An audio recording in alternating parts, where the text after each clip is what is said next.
তারেক রহমান আপনি লিখেছেন, তালাক দেওয়ার পর কি ফিরিয়ে নেবার কোনো উপায় নাই এবং সেটা কেন? তালাক দেওয়ার পর আর ফিরিয়ে নেবার কোনো উপায় নেই, এমনটি তখনই হবে যখন আপনি তালাকটা এমনভাবে দিয়েছেন যে সেটাকে আর কোনো প্রত্যাহার করবার সুযোগ রাখেননি, পথ খোলা রাখেননি। আর যদি তালাক দেওয়ার পর আপনি প্রত্যাহার করবার বা সেটাকে ফেরত নেওয়ার স্কোপ বা সুযোগ রাখেন, তাহলে কিন্তু আপনি প্রত্যাহার করতে পারেন এবং ফেরত নিতে পারেন, সে সুযোগ কিন্তু তখন থাকবে। অতএব এটা নির্ভর করবে যে আপনি কিভাবে তালাক দিয়েছেন, তালাক দেওয়ার পদ্ধতিটি কি। সুন্নাহসম্মত পদ্ধতিতে আপনি তালাক দিয়ে থাকেন, তাহলে ফেরত নেওয়ার সুযোগ থাকবে, সেটাও একটা পর্যায় পর্যন্ত। আজীবন তালাক দিতে থাকবেন আর ফেরত নিতে থাকবেন, তাহলে তালাক মানে থাকবে না।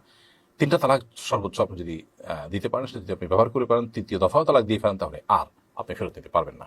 তালুদার মোহাম্মদ মিঠু আপনি লিখেছেন, আমাদের প্রথম সারিতে কি সওয়াব বেশি হয়? তারেক রহমান আপনি লিখেছেন, তালাক দেওয়ার পর কি ফিরিয়ে নেবার কোনো উপায় নাই এবং সেটা কেন?